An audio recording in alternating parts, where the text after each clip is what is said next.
Assalamualaikum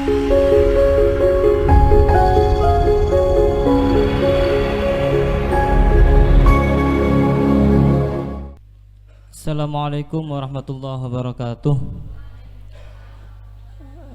Langsung saja untuk mempersingkat waktu pertemuan kita yang ketiga, sesi ketiga ini dengan yang kemarin, mengenai tentang materi selanjutnya, teknik komunikasi dalam menerima telepon dan pengembangan diri. Dan ini nanti kalau memang di front office di pesantren ada telepon, ini tekniknya. Kalau tidak ada telepon, interlokal, panggilan interlokal nanti bisa sesuai dengan aturan yang sudah disiapkan.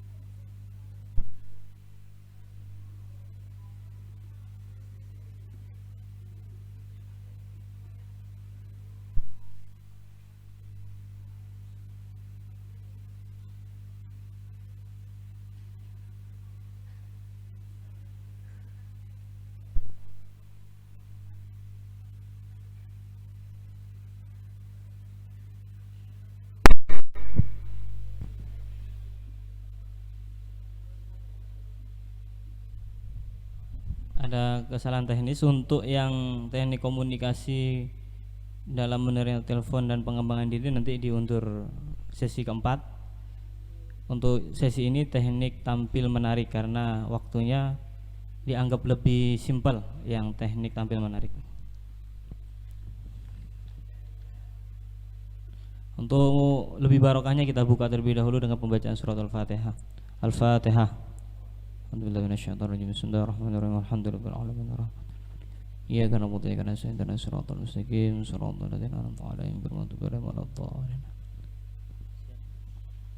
Untuk selanjutnya 20 menit untuk narasumber Mas Hendra kami haturkan.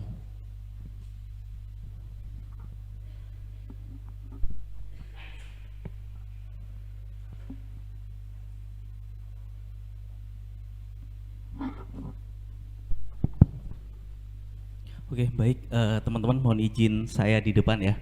Assalamualaikum warahmatullahi wabarakatuh. Wah, ini padahal baru selesai makan ya Ustadz ya, tapi suaranya kok tidak bersemangat. Apa kurang ini nasinya? Kurang tidak? Saya kira kurang nasinya. Assalamualaikum warahmatullahi wabarakatuh. Lah kalau gini kan suaranya kan keren ya teman-teman ya, karena kan memang ketika teman-teman sebagai front office, teman-teman tuh harus tegas, terus juga teman-teman harus bersemangat ketika bertemu dengan nasabah. Seperti ngapunten misalnya ketemu dengan wali santri, gimana wali santri ini mau bersemangat ketika yang menerima tamu kayaknya kurang bersemangat, terus juga lemes, kurang senyum ya. Jadinya kan wali santri kalau bahasa Maduranya ya katanya Mas Basri itu oge-oge ya Mas Basri ya, bahasa Maduranya kayak gitu. Oke, baik teman-teman, ada patah yang mengatakan tak kenal maka tak sayang. Oleh karena itu izin saya memperkenalkan diri. Nama saya Hendra Irawan, saya selaku Funding and Transactional Relationship Manager Bank Syariah Indonesia Kantor Area Jember. Alhamdulillah pada pagi menjelang siang hari ini saya sangat senang sekali bisa bertemu dengan teman-teman yang wajahnya ganteng-ganteng dan juga cantik-cantik ini ya, Masya Allah ya, keren sekali ya dari teman-teman. Cuman di sini sebelum mulai materi, tadi kan sempet sekilas ketika saya sebelum masuk materi itu ada pertanyaan-pertanyaan. Lah di sini saya ada satu door prize nih, satu door prize. Ada yang mau motor? Wadah, wah semangat ya. Nanti saya kasih ya door prize-nya motor dalam bentuk brosur. Yang ada coklat. Oke. Ya udah coklat. Mana Mbak Nina? Wah, lumayan nih Silver Queen. Oke, untuk pertanyaannya angkat tangan terlebih dahulu ya. Nanti saya tunjuk yang bisa jawab. Nanti saya kasih hadiah. Bank Syariah Indonesia ini kan merger dari 3 bank syariah BUMN. Ya, teman-teman ya. Banknya apa saja? Terus juga tanggal mergernya tanggal berapa? Waduh, gak ada yang tahu ya, gak ada yang tahu. Oh, gak hafal, gak hafal. Oh, susah, susah. Ada yang mau mencoba? Oh, oke. Kalau gitu, kalau terlalu susah, sebutkan 3 bank dari merger bank syariah ini. Bank apa saja? Oke, baik Bapak ngapunten, Bapak Sapam yang di belakang ya tadi ya. Bisa berdiri, Pak?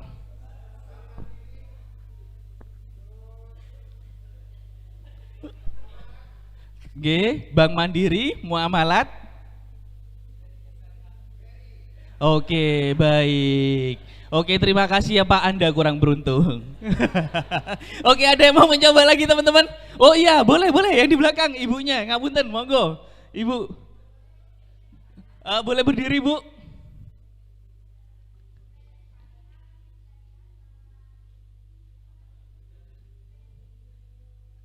BRI Syariah, Mandiri Syariah, BNI Syariah. Oke, terima kasih. Monggo ini dapat hadiah coklat dari saya ya Bu ya.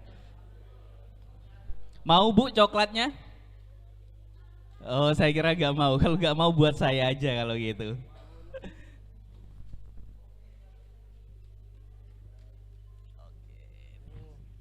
Baik, teman-teman.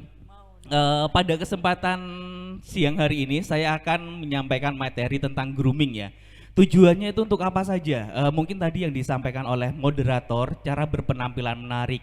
Lah di sini kan terutama teman-teman selain dari sisi pelayanan kepada nasabah atau kepada wali santri, nantinya juga teman-teman juga harus memberikan penampilan yang menarik biar teman-teman juga pede dan juga nantinya wali santri atau istilahnya kalau di kami itu nasabah itu merasa nyaman dengan penampilan dari teman-teman.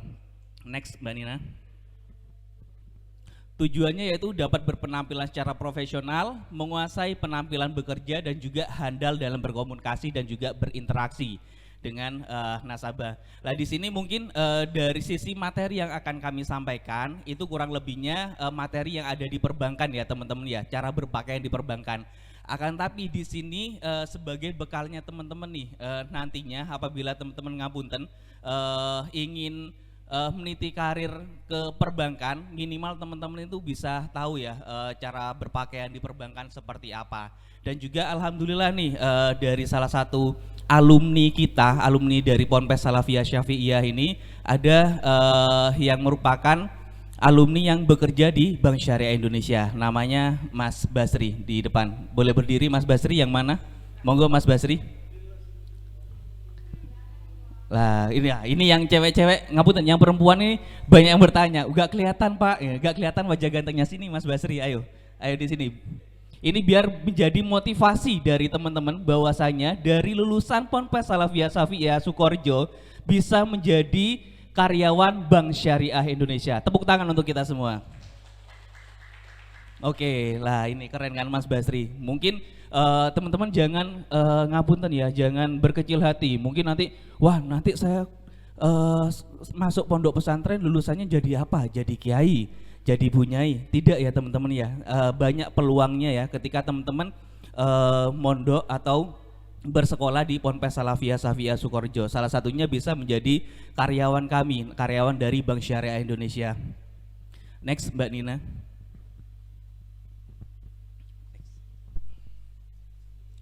Nah, di sini saya akan membacakan referensi Quran dari Quran surat Al-A'raf ayat 26 yang artinya, hai anak Adam, sesungguhnya kami telah menurunkan kepadamu pakaian untuk menutup auratmu dan pakaian indah untuk perhiasan. Lah, jadi di sini sudah terbukti ya teman-teman bahwasanya terkait cara kita berpakaian itu sudah ada dalam Al-Qur'an. Dan pakaian takwa itulah yang paling baik. Yang demikian itu adalah sebagian dari tanda-tanda kekuasaan Allah. Mudah-mudahan mereka selalu ingat. Lah di sini salah satu persamaan antara pakaian ada di perbankan syariah dan juga di Ponpes Salafiyah Syafi'iyah Sukoharjo, salah satunya yang ada di karyawan kami yang di perempuan ya teman-teman ya. Ini salah satu bedanya perbankan syariah dengan perbankan konvensional. Kalau di perbankan konvensional ngapunten mereka terkait masalah pakaian tidak berhijab ya. Terus celananya juga tidak celana panjang atau istilahnya tidak menggunakan rok panjang. Mereka juga mungkin menggunakan roknya di ngapunten di atas paha. Tapi beda dengan kami, dengan karyawan perbankan syariah. Contoh halnya tadi yang ada di Mbak Nina. Mbak Nina cara berpakaiannya itu menggunakan busana muslim, terus juga lengannya juga pakai lengan panjang, juga pakai rok. Insya Allah kami juga mengikuti anjuran yang ada di Al-Quran surat Al-A'raf ayat 26. Next. Nah di sini kami akan menyampaikan terkait untuk etika dan juga etiket, terus juga penampilan dan juga wiraga. Lah apa sih Mas Hendra etika itu dan juga etiket? Lah di sini ya teman-teman ya, untuk etiket merupakan tata cara pergaulan yang baik antar sesama manusia dan bersifat relatif. Jadi di sini untuk kita berinteraksi sama teman, antara teman dengan antara kita dengan teman, antara kita dengan Pak Kiai, antara kita dengan orang tua, itu juga ada etika dan juga etiketnya ya teman-teman. Yang pertama yaitu tersenyum. Di sini sering kali kita menyampaikan terkait untuk teman-teman frontline, intinya yaitu tersenyum ya, karena juga senyum itu ibadah ya teman-teman ya. Terus yang selanjutnya yaitu menyapa. Lah di sini menyapa itu bukan hanya tanggung jawab oleh teman-teman dari Sapam, teman-teman dari customer service, tapi di kami dari Bank Syariah Indonesia, kami wajibkan semua karyawan itu ketika berpapasan dengan nasabah yang ada di area kantor itu untuk menyapa nasabah biar kita juga semakin akrab dan juga semakin engagement dengan nasabah. Terus yang selanjutnya yaitu membuat kontak mata ya teman-teman ya. Membuat kontak mata ini sangat penting. Tadi sudah disampaikan dengan Mbak Nina, mungkin nanti saya akan ulas sedikit terkait untuk cara kontak mata ketika kita berkomunikasi. Terus juga etiketnya yaitu tidak memotong pembicaraan. Jadi ketika nasabah atau wali murid itu tadi juga mungkin komplain atau misalnya menanyakan sesuatu, itu teman-teman jangan langsung dipotong. Tunggu sampai nasabah atau orang yang akan mendapatkan informasi itu menyampaikan sampai berakhir untuk ucapannya, baru kita berikan solusi. Terus yang selanjutnya yaitu etika. Etika itu falsafah moral dan merupakan cara hidup yang benar dilihat dari sudut budaya. Asusila dan agama yang bersifat absolut dilihat atau tidak, tapi tetap berlaku. Contoh halnya seperti apa? Contoh halnya yaitu memberi apresiasi yang tulus, tidak menyalahgunakan kedudukan, tidak lekas tersinggung, dan juga dapat mengontrol diri dan juga bisa bertoleransi ya teman-teman.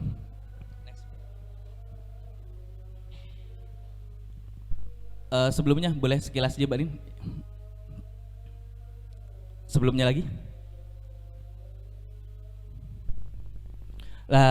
Nanti akan dijelaskan lebih lanjut terkait masalah untuk tata cara menelpon nasabah. Di sini untuk menelpon nasabah yaitu bicara dengan jelas dan juga volume suara dan wajar, pengucapan dan gaya bicara yang sopan, selalu tersenyum dan juga catat keterangan. Nanti di sini akan disampaikan lebih lanjut ya, poin per poinnya ya teman-teman ya, oleh Mbak Nina. Terus yang selanjutnya yaitu menyambut nasabah. Tadi sudah kita praktekkan bersama-sama bagaimana cara kita menyambut nasabah, mulai dari kita menghampiri nasabah ya teman-teman. Terus 3S, minimal 3S, senyum, salam sapa, terus mempersilahkan duduk, pastikan nasabah duduk terlebih dahulu dan juga tangan terbuka. Nah di sini juga teman-teman perlu memperkenalkan diri ya teman-teman ya, sebagai pejuang layanan ya teman-teman. Sebagai pejuang layanan teman-teman perlu memperkenalkan diri. Perkenalkan Bapak, nama saya Hendra, ada yang bisa dibantu. Perkenalkan Bapak, nama saya Basri, ada yang bisa dibantu. Ucapkan nama Anda dengan jelas, jadi orang tersebut itu biar kenal. Dan juga orang tersebut ketika butuh informasi lebih lanjut, oh iya tadi sama Bapak itu diarahkan ke Ibu misalnya gitu ya, oh iya Bapaknya siapa. Lah nanti kalau kita tidak menyampaikan nama kita bingung juga orang tersebut ya teman-teman. Lakukan kontak mata dengan lawan bicara, jabatlah tangan dengan erat tanpa harus menggenggam terlalu kuat. Lah di sini teman-teman ketika berbicara face to face ya, berdua dengan nasabah, Mas Basri minta tolong bisa berdiri Mas Basri.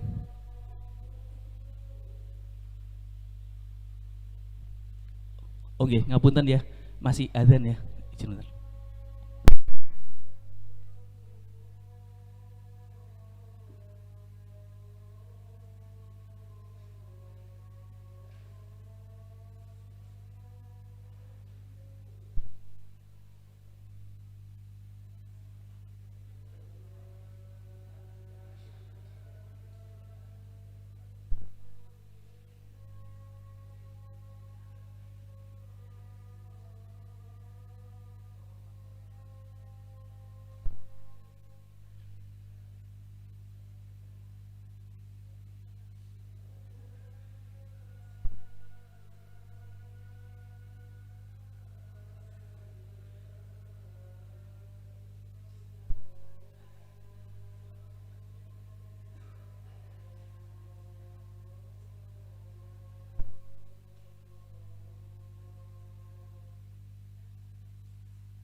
Oke, baik.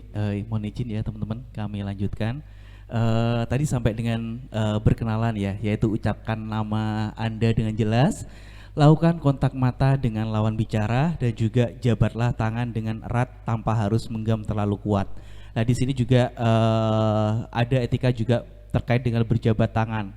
Jadi untuk berjabat tangan yaitu senyum, jabatlah tangan dengan sedikit menekan, beri kontak mata, tubuh sedikit condong ke depan. Jadi teman-teman, ketika pertama kali bertemu dengan orang itu dari cara kita berjabat tangan dan juga cara memandang orang tersebut itu nanti kita bisa menentukan orang ini kriterianya kayak gimana, orang ini kebiasaannya itu seperti apa.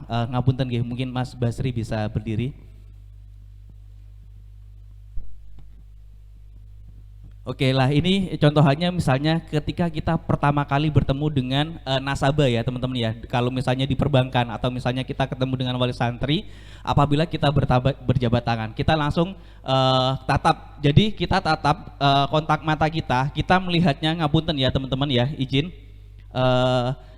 teman-teman melihatnya itu di area sini ya teman-teman ya, di ngapunten di dahi sini. Jangan melihat di area lehernya Mas Basri. Karena Mas Basri bukan T-Rex ya Mas Basri ya. Jangan melihat di daerah perutnya Mas Basri ataupun juga dengan daerah kakinya Mas Basri. Jadi kan nggak mungkin ya teman-teman. Oh iya Mas Basri gitu ya. Kan gini kan kurang sopan ya teman-teman ya. Jadi langsung ketika kita pertama kali bertemu dengan nasabah, kita biasanya berjabat tangan dan juga jabat tangannya itu kalau bisa digenggam ya teman-teman ya. Jangan terlalu erat gitu ya.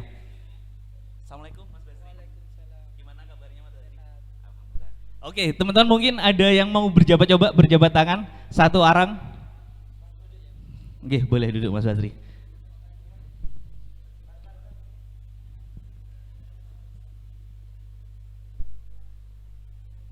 Oke, jenengan sebagai penerima tamu ya.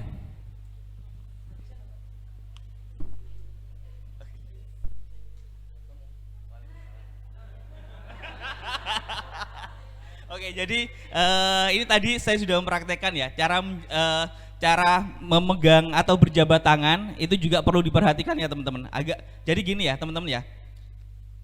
Tapi jangan terlalu ditekan. Kalau terlalu ditekan nantinya sakit nanti orangnya ya nantinya.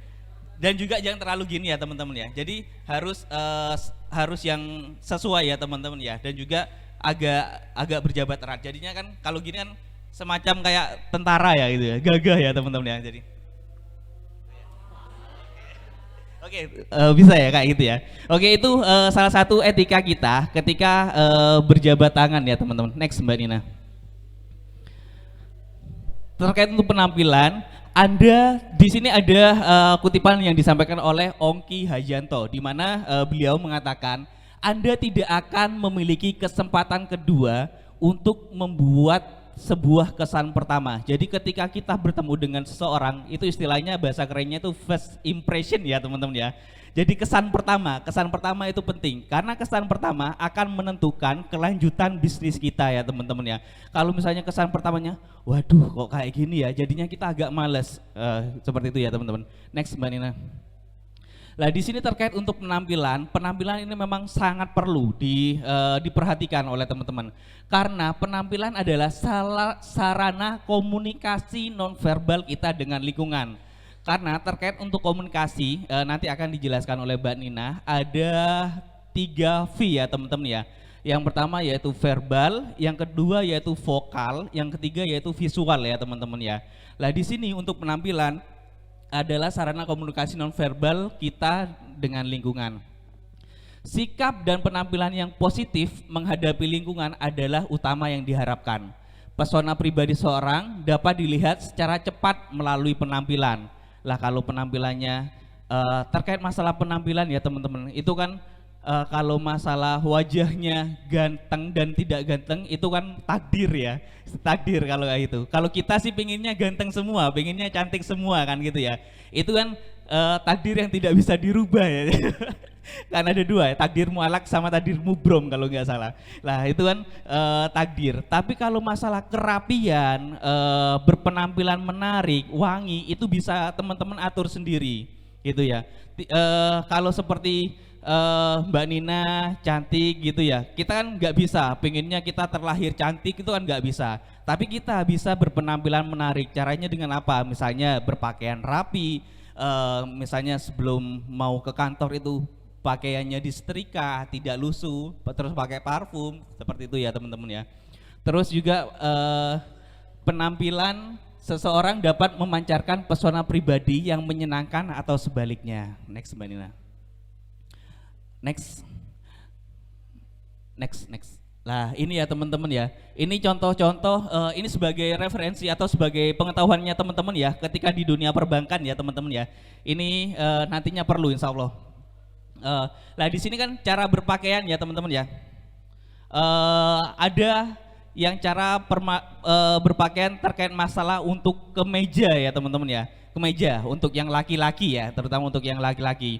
Di sini apabila teman-teman menggunakan kemeja panjang itu tidak sopan ketika kita bertemu dengan nasabah, kemejanya itu istilahnya dilipat ya teman-teman ya, dilipat. Lah, nggih. Oh, kali ini kancingnya hilang ya Pak.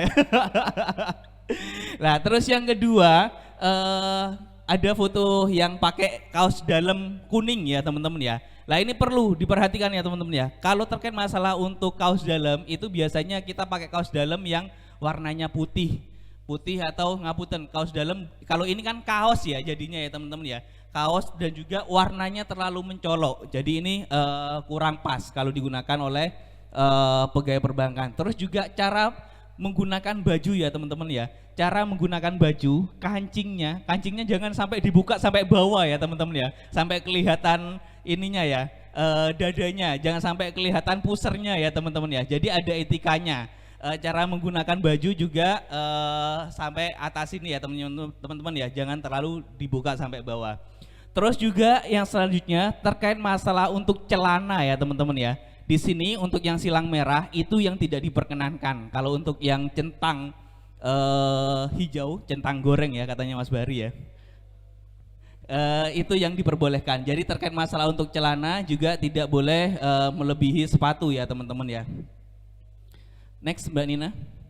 Nah ini terkait masalah untuk cara berpakaian perempuan. Untuk hijabnya ya teman-teman ya. Hijabnya ini sudah distandarkan. Bisa berdiri Mbak Nina cara berhijab. Lah ini kan hijabnya Mbak Nina ini sudah standar, tidak ada bunga-bunga yang di atas itu ya teman-teman ya. Terus ada yang modelnya sekarang biar ini kayak youtuber gitu katanya ya. Kita model untuk hijabnya itu tidak diperkenankan ya teman-teman ya. Jadi untuk hijabnya sudah ditentukan, ngapunten biasanya kami itu menutupi dada ya teman-teman ya, menutupi dada. Gak boleh juga hijab yang ngapunten sampai atas itu ya, sampai terlihat lehernya seperti itu teman-teman. Terus juga terkait masalah untuk bawahan kami tidak diperkenankan menggunakan celana gemes. Tahu celana gemes ya teman-teman ya? Tahu celana gemes?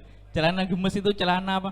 Pensil cek ngetate banget, warnanya ada yang pink, yang biru. Kemarin Mas Basri mau pakai, gak tak bolehin sama saya. Jangan Mas Basri.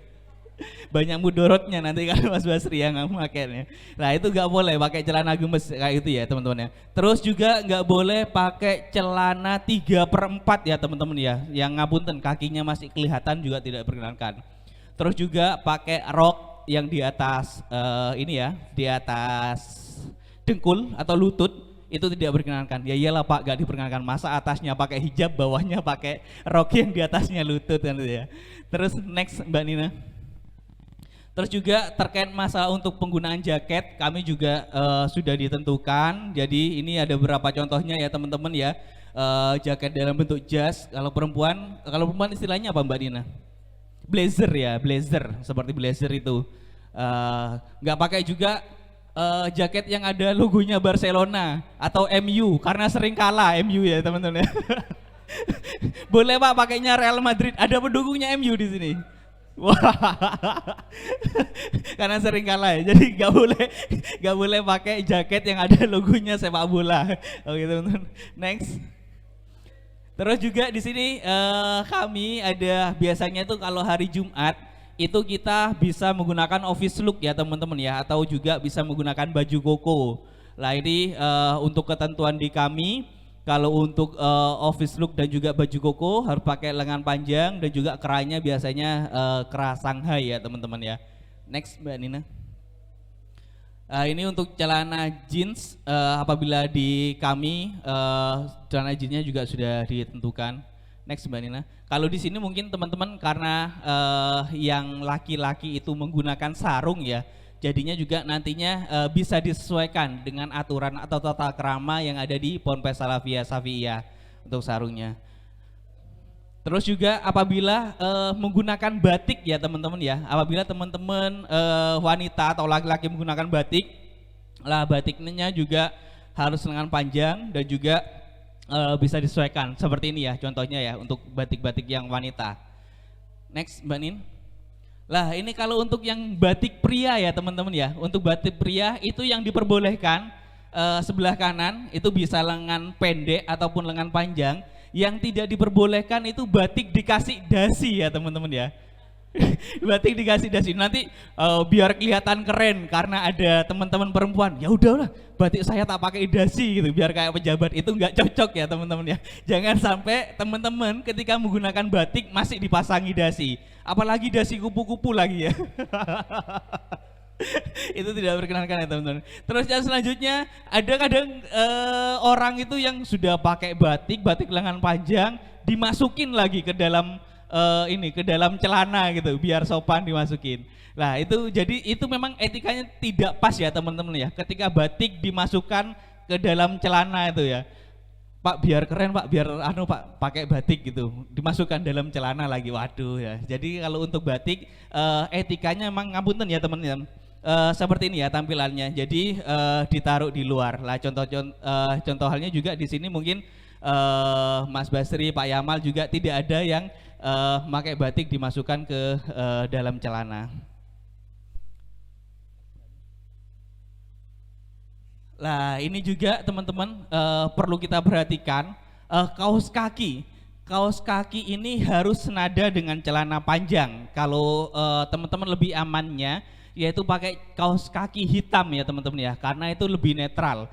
Jangan sampai kita celananya abu-abu, kaos kakinya kuning.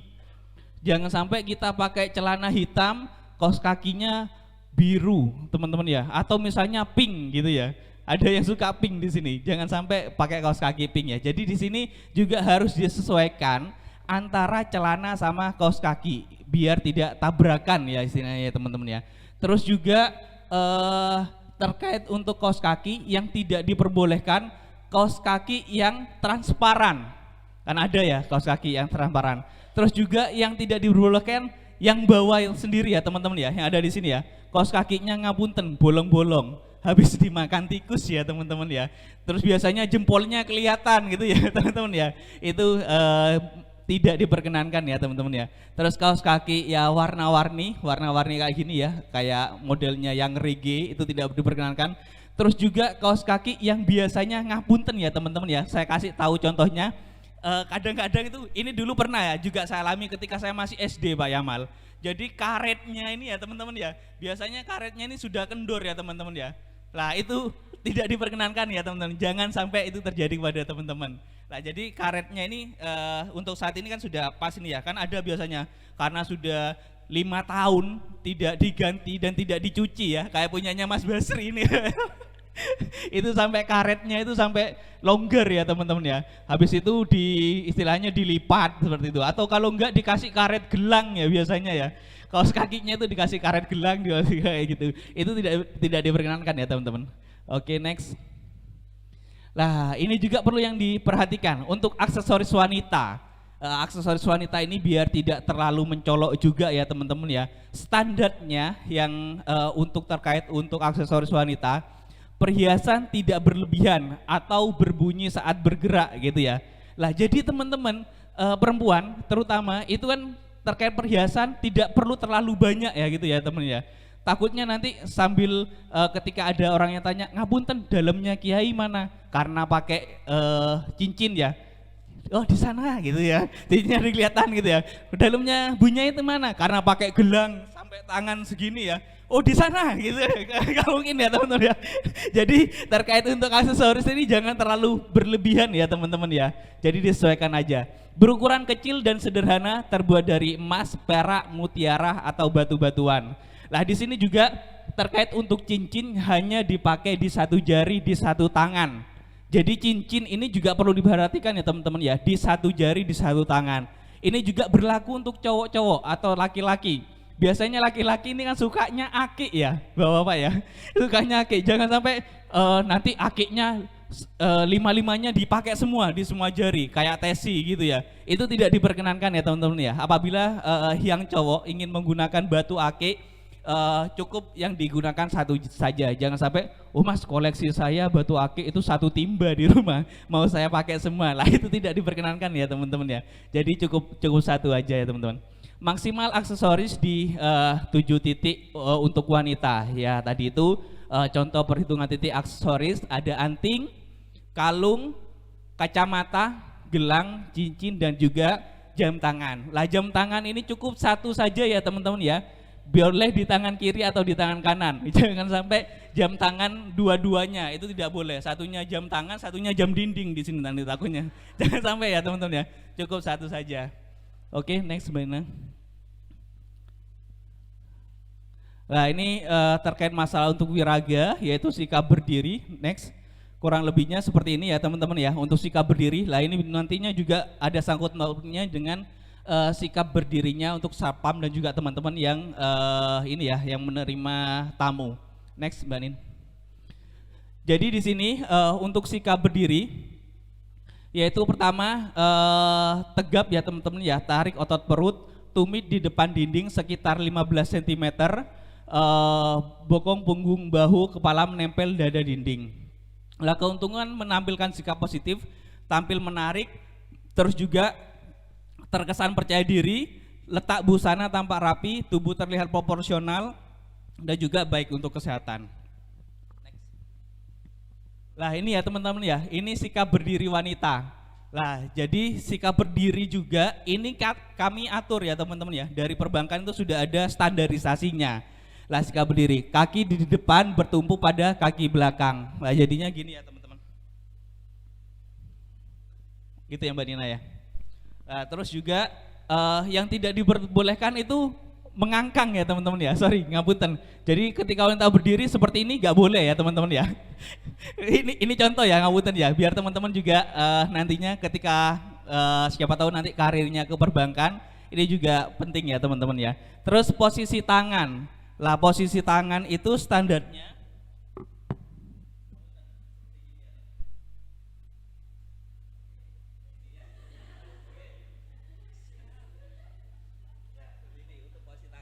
Nah ini kalau untuk posisi tangan untuk yang perempuan dan juga sikap berdiri yang wanita. Next Mbak Nina. Lah ini untuk sikap berdiri pria. Lah ini mungkin nantinya sapam. Monggo Pak Sapam bisa maju satu sapam.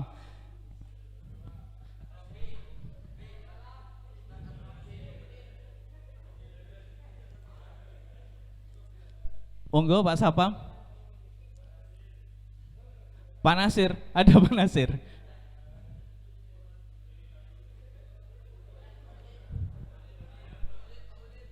Pak Hulid, monggo Pak Hulid.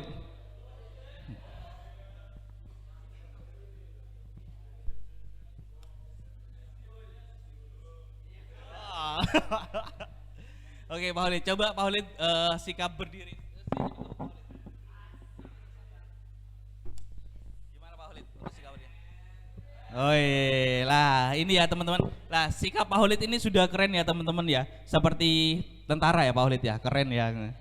Nah ini kan sikapnya, ngapunten ya teman-teman. Jadi terkait untuk sapam itu juga untuk lebarnya juga jangan terlalu lebar-lebar ya teman-teman ya, standar aja, jangan terlalu lebar, gak ada sapam kayak gini, jadi harus disesuaikan kayak gini. Terus juga gak ada sapam yang tangannya dimasukkan ke dalam saku teman-teman ya, sambil nunggu ya dimasukkan ke dalam saku ini sapam apa model gitu ya. Takutnya modelnya model sampul Yasin nantinya ya. Nah jadi terus juga terkait masalah untuk kaki juga jangan terlalu rapat ya Pak Hulid. Jadi ini sudah sesuai ya teman-teman ya, sudah bagus dan juga sudah cocok jadi sapam ya. Oh asli ya. Oke siap, tepuk tangan untuk Pak Holid. Oke next Mbak Nin. Nah, terus juga teman-teman di sini saya akan menyampaikan terkait sikap duduk wanita. Lah, sikap duduk wanita. Yang pertama yaitu dekati kursi dari samping ya teman-teman ya. Dekati kursi dari samping. Terus susunan kaki dalam sikap posisi kaki utama. Turunkan tubuh perlahan, kepala dan punggung tetap tegak. Punggung selalu tegak apabila akan bersandar. Mundurkan pinggang sampai ke sandaran kursi. Jadi lah ini ngapunten sudah sesuai, sudah bagus Mbak ini. Mbak siapa Mbak? Mbak Rahmi ya. Contohnya duduknya seperti Mbak Rahmi nih. Mbak Rahmi langsung mempraktekkan ya. Terus juga tidak boleh kakinya ngapunten disilakan ya teman-teman ya. Diangkat yang sebelah kanan terus diangkat ke kiri ya. Jadi contohannya seperti itu ya teman-teman ya yang di centang hijau. Nah itu untuk cara atau sikap duduk wanita. Terus juga tubuhnya ditegakkan ya, agak-agak tegak. Jangan nggak boleh bungkuk gini ya teman-teman ya, seperti itu. Next. Nah ini juga sikap duduk pria. Dekati kursi dari samping, susun kaki dalam sikap posisi kaki utama, turunkan tubuh perlahan. Kepala dan punggung tetap tegak. Oke ya teman-teman ya. Jadi terkait untuk cara duduknya seperti ini. Contoh halnya seperti yang ada di gambar. Kakinya tidak boleh diangkat. Terus jaraknya juga terkait untuk kakinya itu tidak terlalu lebar. Next Mbak. Oke baik teman-teman. Mungkin itu yang bisa saya sampaikan terkait untuk cara kita berpenampilan ya teman-teman ya. Semoga penyampaian dari saya bisa bermanfaat untuk teman-teman semua. Kurang lebihnya saya mohon maaf. Wabillahi taufiq wal hidayah. Wassalamualaikum warahmatullahi wabarakatuh.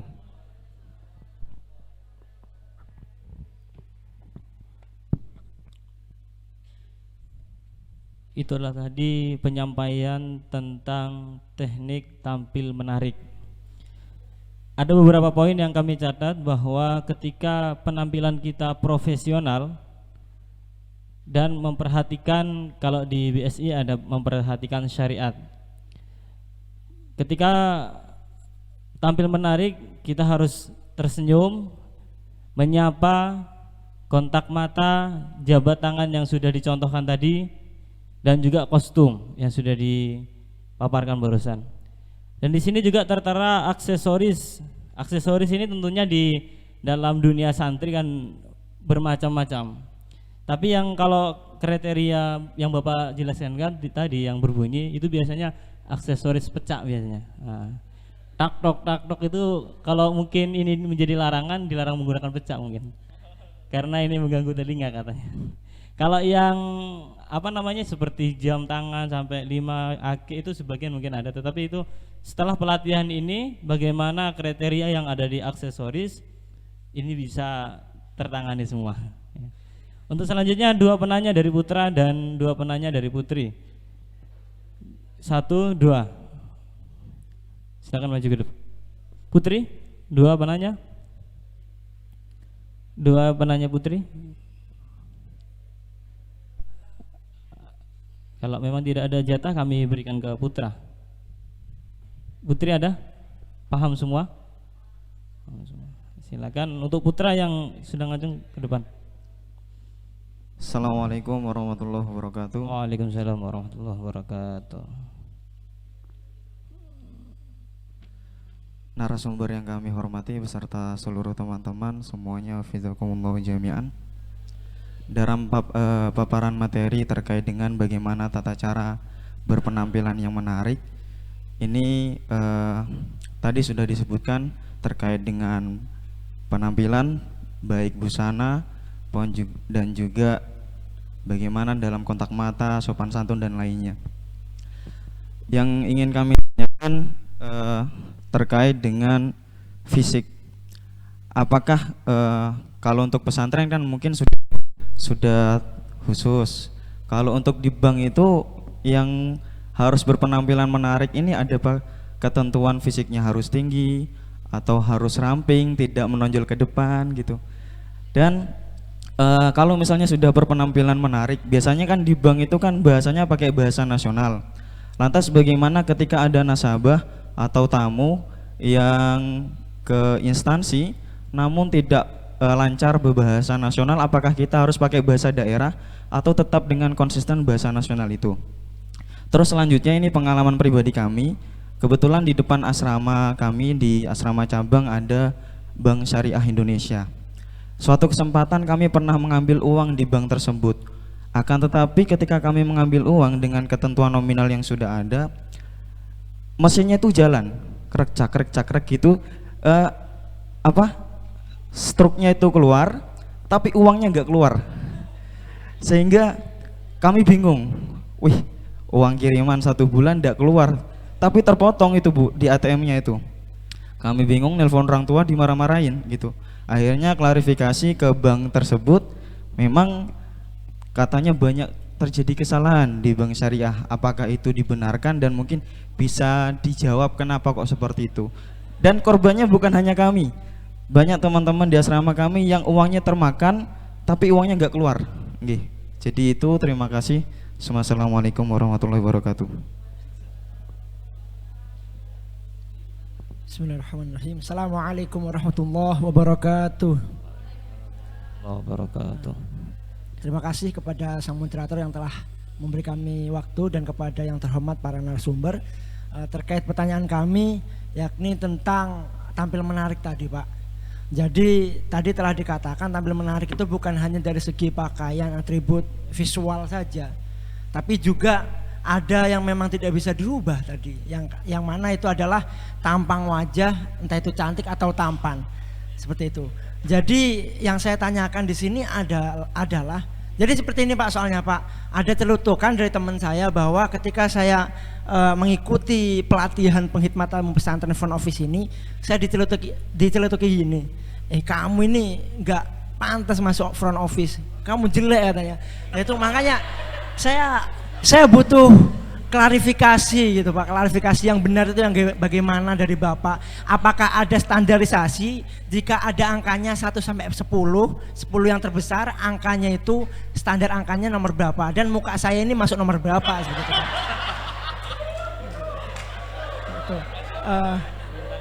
Dan yang terakhir Pak, ya insya Allah imtihan saya beri skincare. Dan yang terakhir terkait ketika tamu kita itu adalah orang tua kita sendiri, apakah itu harus memenuhi SOP Pak, kayak duduknya tadi harus gini, berdirinya harus gini.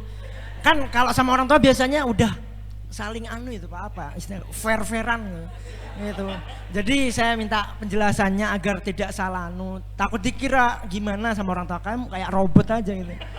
Mungkin itu yang dapat kami sampaikan Pak. Maaf bahasanya terlalu vulgar gini karena emang orangnya gini Pak. Assalamualaikum warahmatullahi wabarakatuh. Assalamualaikum warahmatullahi wabarakatuh. Yang kami hormati Bapak moderator dan kedua narasumber pada pagi menjelang siang pada hari ini. Langsung saja, pertama tadi sudah dijelaskan oleh narasumber mengenai standarisasi dalam melayani ataupun memfasilitasi para tamu seperti itu, nasabah kalau katanya di Bank Syariah. Di sini kita ketahui Bapak, latar belakang seseorang itu pastinya berbeda-beda. Ada orangnya yang pendiam, ada orangnya yang guyonan. Terus setiap orang yang sudah mendaftar atau sudah menjadi karyawan sistem pelayanan atau front office, apakah bisa membawa latar belakang yang sifatnya guyonan itu seperti itu ke dalam pekerjaan, karena standarisasi sudah ditetapkan. Apakah bisa hal tersebut bisa dibawa? Namun juga di sana tujuannya demikian, hal yang demikian itu dilakukan karena ada unsur kenyamanan. Semisal dalam pernah saya sekali mengunjungi ATM dalam administrasi itu kan di sana banyak berinteraksi Pak. Nah, otomatis dalam mengisi kekosongan hal itu, apakah bisa sikap seperti itu bisa dibawa ke hal yang demikian? Nah, mungkin hanya itu dari kami. Kurang lebihnya mohon maaf. Assalamualaikum warahmatullahi wabarakatuh. Waalaikumsalam warahmatullahi wabarakatuh. Dari penanya tadi kami bisa membedakan. Yang pertama mengenai tentang fisik. Fisik yang ditanyakan yang pertama mengenai tentang bahasa. Mungkin ada nanti di pondok pesantren ini wali santri yang dari pelosok-pelosok desa, kita sudah ngomong bahasa Indonesia tapi akhir-akhirnya saya tidak paham bahasa Indonesia, ini kan repot. Mungkin datang dari Madura, dari apa, ataupun orang luar negeri datang dari Thailand atau bagaimana, ini apakah tetap menggunakan bahasa nasional atau bagaimana? Yang kedua mengenai tentang tampan wajah, kalau sudah kodratnya seperti itu kira-kira bagaimana gitu kan.